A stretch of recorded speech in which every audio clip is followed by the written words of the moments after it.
সবুজ গ্রামের পাশে ছিল বড় একটি তাল গাছ।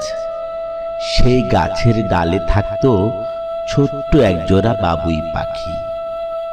তারা সারাদিন কঠোর পরিশ্রম করে নিজের চঞ্চু দিয়ে সুন্দর একটি বাসা নির্মাণ করেছিল। অন্যদিকে চড়ুই পাখি থাকতো মানুষের বাড়ির কর্নারে, আর মুরগি থাকতো মানুষের পোষা প্রাণী হয়ে। বাবুই পাখি অনেক পরিশ্রম করে তার বাড়ি নির্মাণ করছে দেখে চড়ুই পাখি এবং মুরগি মিলে তাকে ঠাট্টার ছলে অনেক কথা শোনাতো।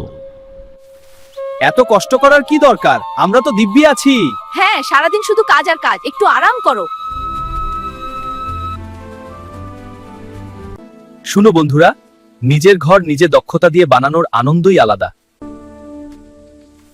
আমার ঘর যেমনি নিরাপদ তেমনি দৃষ্টিনন্দন। এটি একটি সুন্দর শিল্পকর্ম।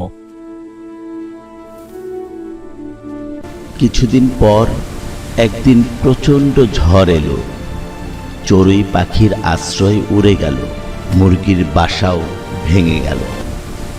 কিন্তু তালগাছের ডালে শক্ত করে ঝুলে থাকা বাবুই পাখির বাসার কিছুই হলো না। তুমি ঠিকই বলেছিলে, পরিশ্রম কখনো বৃথা যায় না। আমরাই ভুল ছিলাম। কাজ যত কষ্টেরই হোক, তার ফল একদিন ভালোই হয়। পরিশ্রম আর শিল্পকর্ম কখনো বৃথা যায় না।